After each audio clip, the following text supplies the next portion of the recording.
Hello నమస్తే. ఓఎన్‌బీఏ వ్యవసాయ విధానం గురించి తెలుసుకుంటున్నాం. ఓఎన్‌బీఏ వ్యవసాయ విధానాన్ని పరిచయం చేసిన ప్రతిభ బయోటెక్ ఎండీ రాజశేఖర్ రెడ్డి గారు ప్రస్తుతం మనతో ఉన్నారు. 17థ్ ఎపిసోడ్ ఈరోజు మనం మాట్లాడుకుంటాం.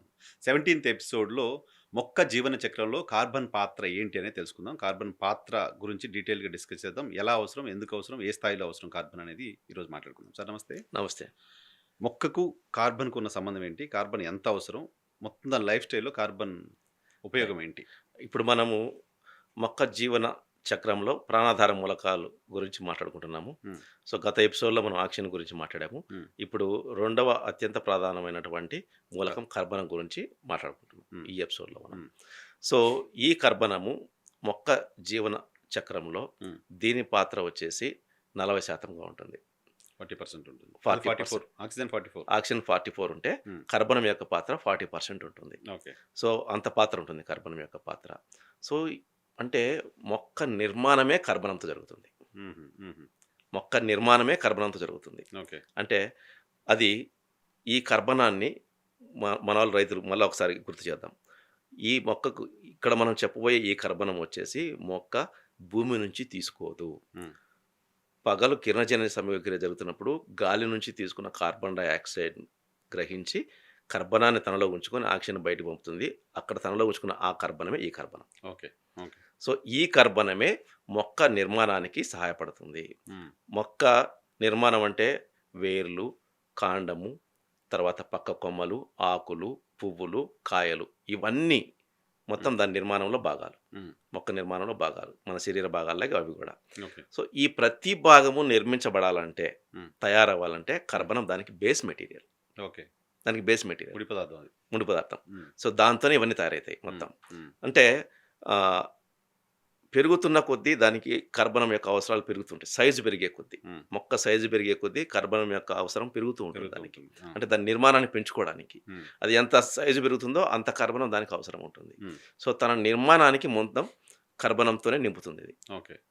సో, ఈ కర్బనము అది కార్బన్ డయాక్సైడ్ నుంచి తీసుకుంటుంది.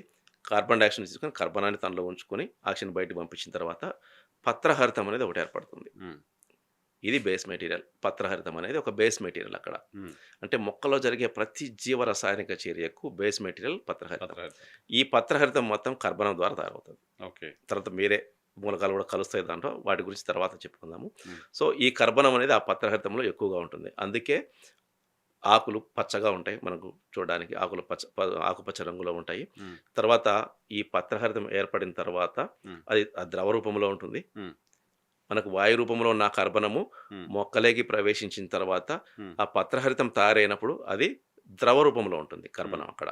హ్మ్. సో, ద్రవ రూపంలో ఉంటుంది. ద్రవ రూపంలో ఉన్న ఈ కర్బనము మళ్ళీ అన్ని భాగాలకు సరఫరా చేయబడి హ్మ్. మొక్క నిర్మాణం చేపట్టినప్పుడు, సరే. మొక్క నిర్మాణం జరుగుతున్నప్పుడు అది ఘన పదార్థంగా మారుతుంది. హ్మ్. అంటే ఒక కర్బనమే 3 రకాలుగా మొక్కనే మార్చేస్తుంది చూడండి. ఓకే. గ వాయు రూపంలో లోపలికి తీసుకుంటుంది.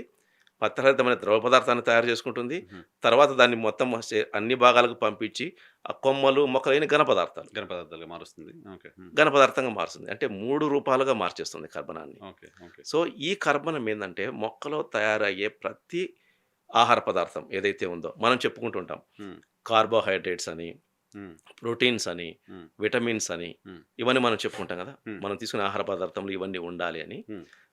తర్వాత కొన్ని ఎంజైమ్స్ అని. హ్మ్. ఇవన్నీ తయారయ్యేదానికి ఆ బేస్ మెటీరియల్ ఏదైతే ఉందో అది కర్బనం. ఓకే. ఆ బేస్ మెటీరియలే కర్బనం హ్మ్. అనమాట. హ్మ్. హ్మ్. సో, ఆ కర్బనం లేకుండా ఇవేవి తయారు కావు. ఓకే.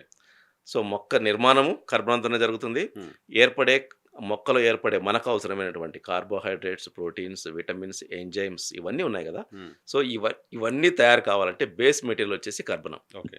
సో, ఈ కర్బనం అంత పాత్ర ఉంటుంది మొక్కలో. హుహు. హుహు. హుహు. కర్బనం లేనిది మనం ఆక్సిజన్ ఎలా చెప్పుకున్నామో అలాగే కర్బనము లేనిది కూడా ఏ జీవన ప్రక్రియ జరగదు. ఓకే. ఓకే.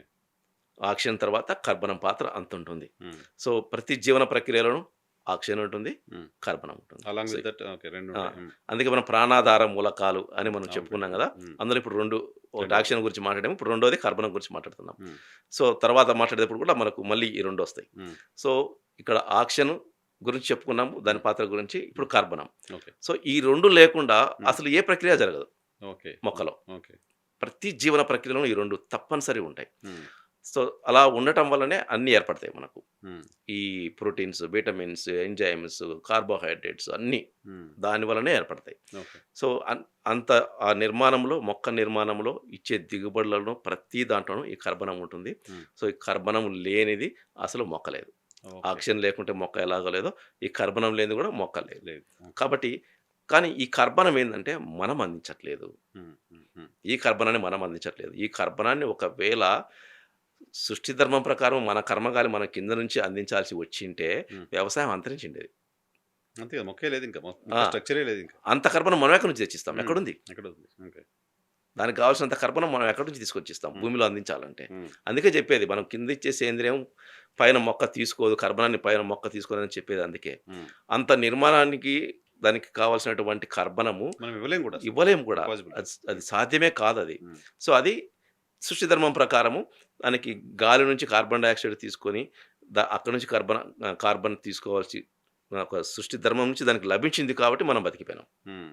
ఈ మానవాళి అనేది ఉంది. హ్మ్. లేకపోతే ఎప్పుడో అంతరించిండేది. అంతే కదా! ఆ! వ్యవసాయమే అంతరించిండేది. మనం కూడా అంతరించిపోయాం. హ్మ్. సో, ఆ కార్బన్ డయాక్సైడ్ నుంచి మాత్రమే తీసుకుంటుంది ఈ కర్బనాన్ని. ఓకే. తన జీవన అవసరాలకి మొక్క తన జీవన అవసరాలకి ఏ కర్బనం అయితే కావాలో ఆ కర్బనాన్ని గాలి నుంచి కార్బన్ డయాక్సైడ్‌ని తీసుకొని గ్రహిస్తుంది. హ్మ్. దాంతోనే తన శరీర నిర్మాణాన్ని చేపడుతుంది. Okay.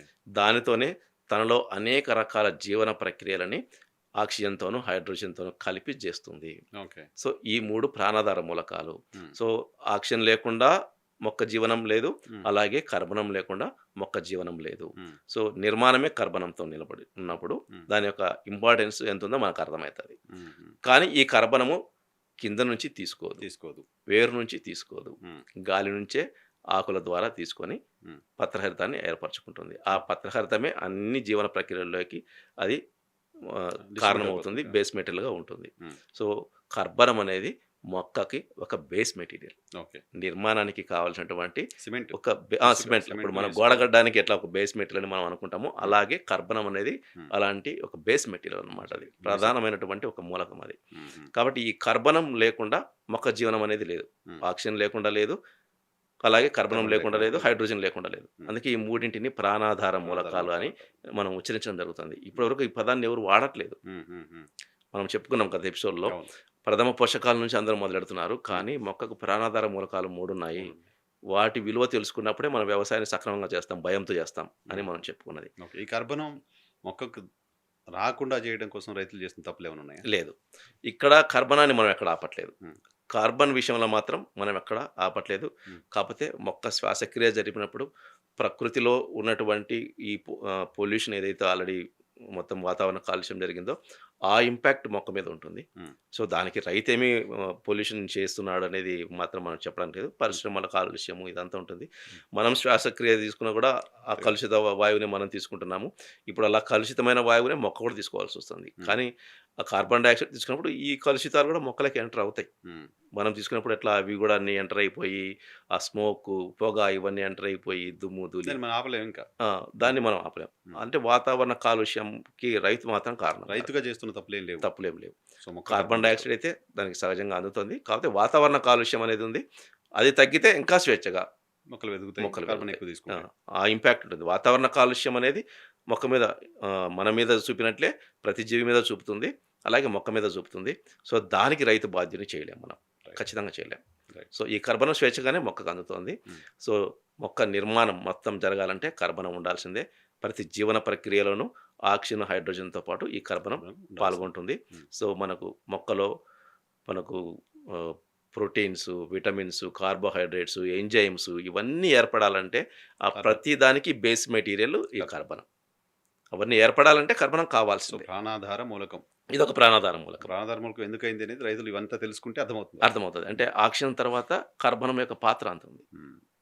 So, equal. Almost equal equal. హ్మ్. అంటే ఈ 3 లేనిది జరగదు. జరగదు. కర్బనము, ఆక్సిజను, కర్బనము, హైడ్రోజన్ ఈ 3 లేకుండా ఏ ప్రక్రియ ఏ పని జరగదు. ఏ జరగదు. ప్రక్రియ జరగదు. బట్ వీటి క్వాంటిటీ ఎక్కువ. క్వాంటిటీ అంతే. ఇవి ఆక్సిజన్ పాత్ర ఎక్కువుంటుంది. తర్వాత కర్బనము, తర్వాత హైడ్రోజన్. హైడ్రోజన్. ఇలా ఉంటుందన్నమాట వీటి పాత్ర. సో, ఈ 3 ప్రాణాధార మూలకాల్లో కర్బనం కూడా అంత అత్యంత ప్రాధాన్యమైనది. ముఖ్యమైనది. అత్యంత ఇది ప్రాధాన్యత. లేకుండా కూడా మొక్క జీవన ప్రక్రియ ఏది జరగదు. ఓకే. ఆ మొక్కని మనం చూస్తున్నాం స్ట్రక్చర్ దానికి రావాలంటే కర్బనం కర్బనం ఉండాల్సిందే. ఉండాలి. ఉండాల్సిందే. కానీ ఈ కర్బనం గాలి నుంచి గాలి నుంచి వస్తుంది. వస్తుంది. మన వేరు వస్తువుది నుంచి కాదు. కాదు. రైట్. ఇది గ్రహించండి రైట్. అంతే. Right. Right sir. Thank you. Thank thank you you. Very much.